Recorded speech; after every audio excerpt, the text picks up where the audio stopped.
မိသားစုဝင်တွေတည်ဆုံးသွားရင်အယိုးပြကိုဟင်းချိုလှုပ်တောက်တဲ့လူမျိုးမိသားစုဝင်တွေတည်ဆုံးသွားရင်အယိုးပြကိုဟင်းချိုလှုပ်တောက်တဲ့လူမျိုးလို့စကားကိုကြားလိုက်ရတဲ့အခါခင်ဗျားတို့နည်းနည်းတော့ယွံသွားမယ်ထင်ပါလိလူတယောက်တည်ဆုံးသွားတဲ့အခါကျွန်တော်တို့ဘာလုပ်ကြသလဲမြေမြုပ်ကြမယ်ဒါမှမဟုတ်မီးတချို့ပြီးအယိုးပြကိုရေမျောကြမယ်ဒါဟာကဘာနဲ့မှလုံနေကြရိုးရာတွေပါဒါပေမဲ့အမေဇုံတောနက်ကြီးထဲမှာနေထိုင်တဲ့လူမျိုးတစုကတော့ဒီအယူဆကလုံးဝတခြားစီပါပဲသူတို့စီမှာတင်းချိုင်းကူဆိုတာမရှိပါဘူးဘာလို့လဲဆိုတော့သူတို့အတွက်အကောင်းဆုံးတင်းချိုင်းကူဆိုတာမိသားစုဝင်တွေရဲ့ဝမ်ပိုက်ဖြစ်နေလို့ပါဟုတ်ပါပြီသူတို့ဟာတည်ဆုံးသွားတဲ့ချစ်ရသူတွေရဲ့အယိုးပြကိုဟင်းကြိုလုပ်ပြီးစားတောက်ကြပါလိဒီပြုမှုရဲ့နောက်ွယ်မှာကဘာပေါ်ကဘယ်လူမျိုးမှမရှိတဲ့အကြီးမားဆုံးသောချစ်ချင်းမြတ်တာတစ်ခုရှိနေပါလိဒါကတော့ယာနိုမာမီလူမျိုးစုတွေရဲ့အကြောင်းပဲဖြစ်ပါလိပထမဆုံးရှင်းပြချင်တာကသူတို့ဟာလူသားစားကျွတဲ့လူရိုင်းနေမဟုတ်ပါဘူးသူတို့ကလူသားကိုစားတာမဟုတ်ပါဘူးမိသကြိုပြီးလို့ကြံခဲ့တဲ့အယိုးပြကိုမှစားသုံးကြတာပါသူတို့ရဲ့ယုံကြည်မှုကလူတစ်ယောက်တည်ဆုံးသွားတဲ့အခါအလောင်းကိုမြေကြီးထဲမြုပ်လိုက်ရင်အဲ့ဒီဝိညာဉ်ဟာအေးဆက်ပြီးတော့အထီးကျန်နေပါလိမ့်မယ်တကယ်လို့သူကိုဘယ်သူမှဂရုမစိုက်ပဲပြစ်ထားလိုက်ရင်အဲ့ဒီဝိညာဉ်ဟာတစေဘလူအဖြစ်ပြောင်းလဲပြီးကြံရည်သူတွေကိုဒုက္ခပေးတတ်ပါလိ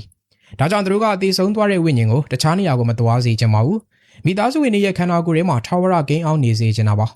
ငါတို့မင်းကိုအယမ်းချစ်တယ်ဒါကြောင့်ငါတို့နဲ့တသားတည်းဖြစ်သွားအောင်မင်းကိုငါတို့စားသုံးလိုက်မယ်ဆိုတဲ့သဘောတရားပါပဲဒီအခမ်းအနားကိုဘယ်လိုလုပ်ကြသလဲလူတယောက်တည်ဆုံးသွားတာနဲ့ရွာနေဝေးရတော်တွေမှာအလောင်းကိုမိတကြိုလိုက်ကြပါလိအသားတွေအကုန်လောင်ကျွမ်းပြီးအယိုးကျန်တဲ့အထိဆောင်ရပါလိကျန်နေတဲ့ရိုးတွေကိုချက်ချင်းမစားသေးပါဘူးရက်ပေါင်း30 45ရက်လောက်အိမ်ထဲမှာတေချာသိမ်းစီထားပါလိတမန်ရရောက်တဲ့အခါကျတော့မှကျန်နေတဲ့အယိုးတွေကိုတစ်သားစုံတွေကိုထည့်ပြီးအမုံဖြစ်သွားအောင်ညံ့နေအောင်ထောင်းပြလိုက်တယ်ပြီးရင်တော့ရလာတဲ့အယိုးပြမုံတွေကိုပလန်တိန်လို့ခေါ်တဲ့ငပြောသီးတစ်မျိုးနဲ့ချက်ထားတဲ့ဟင်းကြိုအိုးကြီးတွေကိုထည့်မှွေလိုက်ပါလိ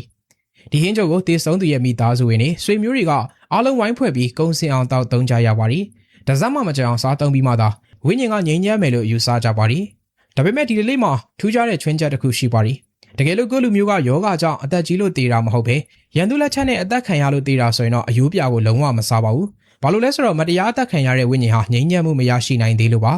အဲ့ဒီအစားအမျိုးသမီးတွေကအယိုးပြကိုတောက်မဲ့အစားပါဇက်သေးကိုငုံပြန်ထွေးထုတ်ပြီးလက်စားချေဖို့ဂရီးသစ္စာပြုကြရပါလိအမျိုးသားတွေကရန်သူကိုတွားရောက်တိုက်ခိုက်လက်စားချေပြီးမှသာတေဆုံးသူရဲ့ဝိညာဉ်ကကျွတ်လွတ်တယ်လို့ယူဆပြီးကျန်တဲ့အယိုးပြတွေကိုစွန့်ပစ်လေရှိပါလိဒီယာနိုမာမီရီရဲ့ပြာစားခြင်းတလိဟာပြင်ပကဘာကြည့်ရင်တော့တော်တော်လေးကိုထိတ်လန့်စရာကောင်းပါလိဒါပေမဲ့သူတို့ဘက်ကပြန်ကြည့်ရင်တော့ဒါဟာချစ်ချင်းမြတ်တာပါချစ်ခင်ရသူတွေကိုအေးဆက်တဲ့မြေကြီးထဲမှာတယောက်တည်းမထားခဲ့ကြပါဘူးကိုယ်နဲ့မကွဲကွာသွားအောင်ကိုယ်ခန္ဓာကိုယ်ထဲမှာပဲထာဝရသိမ်းထားခြင်းနဲ့ဆိုတဲ့စိတ်ဆန္ဒပါကဲမိတ်ဆွေရောဒီတလေးကိုကြားတဲ့အခါမှာကြောက်စရာကောင်းတယ်လို့မြင်မိလားဒါမှမဟုတ်သူတို့ရဲ့တန်ရောစင်ကြီးမားမှုကိုပဲလေးစားမိလားကွန်မန့်မှာဆွေးနွေးပေးခဲ့ကြပါဦး